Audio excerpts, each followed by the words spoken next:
Noel Hernandez writes, big fan of the show for months now. Thanks for all the great news and commentary. So I was wondering, given the trend and success of blockbuster comic book movie adaptations, do you think that the Academy will ever eventually recognize some of our movies and actors with any kind of regularity? It's a little ridiculous that billion-dollar movies like Avengers and Dark Knight Rises can get little or no nominations when the fans are clearly speaking by supporting these movies in droves, despite all of the movie piracy that happens today.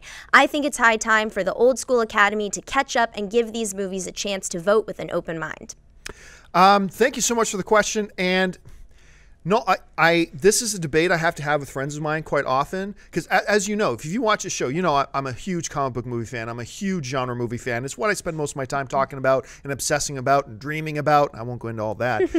But I got to tell you, no. No. Look, just because something's successful, we say this all the time, just because something's successful doesn't mean it's good. And I have this big argument, like the fans are speaking, everybody's going to see Avengers, right? Mm-hmm. Avengers, which everybody knows is my favorite film of last year. But I don't think it was the best film of last year. Right. But it is my favorite. But everybody says, because everybody's a billion-dollar movie, that means the fans are voting. Well, no, that means the marketing enticed them to want to go to see it. That's all it means. And look, I used to say this before about the MTV Movie Awards or any fake movie awards that is fan voted. Fan voting, as soon as you tell me an award is fan voted, to me, it's completely irrelevant. You know why? Because what use is an award where the people who vote are people who see maybe 10 movies a year?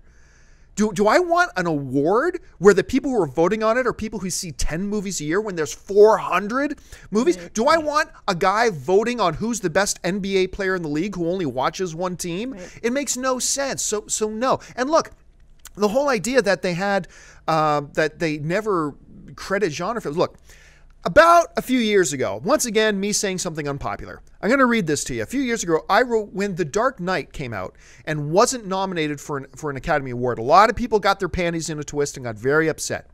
I wrote an article, was probably one of the most read articles I've ever written in my life, called An Inconvenient Truth, The Dark Knight Didn't Deserve a Nomination. Now, I'm going to read this to you ad nauseum here. So just follow me, and it addresses some of the things that you're mentioning. Here's what I wrote. I'm picking up about halfway through the article. The film was too long. All the mobsters besides the Joker himself were dreadful. The boat scene was so terrible it risked ruining the grittiness of the film. The way they wasted Two-Face, not Harvey, was a joke, and Bale's Batman voice got worse than it was in the first one. These are real issues that very few seem willing to acknowledge.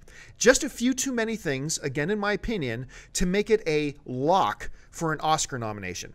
Some people, including a bunch of people that I really respect, are suggesting that The Dark Knight was purposefully snubbed at the Academy Awards because it's a genre film. The suggestion is that the 6,000 voting members all somehow collectively decided that they hate genre films and they would not allow a genre film to get an Oscar nomination on their watch. The problem with that logic is summed up in 5 simple words: The Lord of the Rings. The Lord of the Rings trilogy, by any definition, are a set of genre films. The ultimate geek movies, really. Wizards and trolls, swords and monsters, elves and woodland kingdoms with magic rings and potions.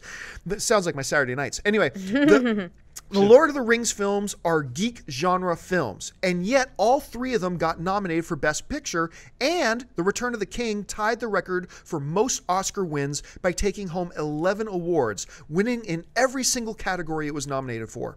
So please don't try to suggest that the Academy is just out to snub genre films, because that's just silly.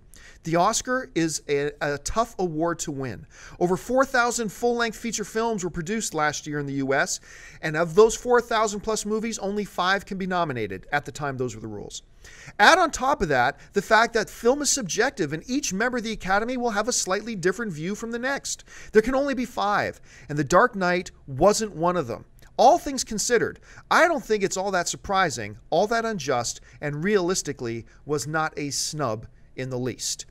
So, yeah, look, once again, just because people go out and see movies, just because they make billions of dollars, just because of this, just because of that, doesn't mean that they were the best films of the year. And people who watch 400, 500 movies a year, and people who have spent 30, 40, 50, 60, 70 years making films are the ones who are kind of judging it and evaluate it.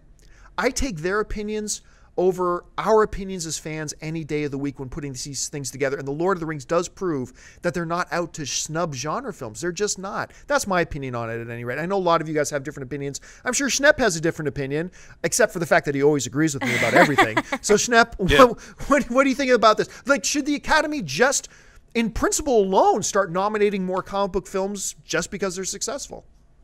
No, I mean, you nailed it. You pretty much said a lot. What I think, you nailed a lot of that stuff. I mean, the Joker won a posthumous award. I mean, Lord of the Rings won. There's many different, benchmarks where science fiction or superhero or genre pictures have gotten into the Academy.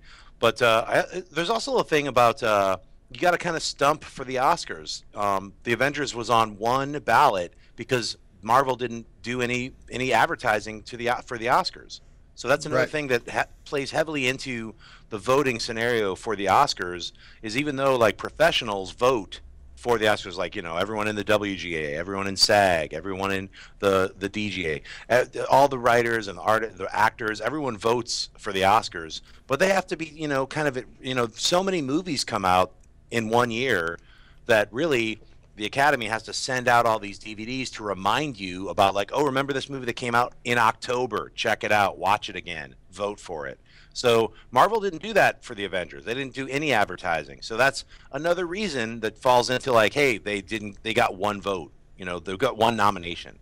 Because, the whole thing about awards is you have to, like, make people aware of your movie. Yeah, so it's an awareness factor, too, that falls in. That's my additional... The voters are human, right? I mean, we got to be reminded. You got to put it in front of their faces, and if they don't do that, it's going to be an uphill battle. Plus, Noel, if you go by that logic, Twilight maybe should be nominated, because think about it. It made so much money. It makes a lot of money, and the fans really love it. I'm not going to say either way. I'm just saying, think about it like that. Hey guys, if you like this video, hit the thumbs up button and make sure you subscribe to our AMC Movie News YouTube channel. It's free and will keep you up to date on all the latest movie news, as well as our daily AMC Movie Talk Show. Also, be sure to follow us on Facebook and Twitter to find out about our special promotions, contests, and prize giveaways.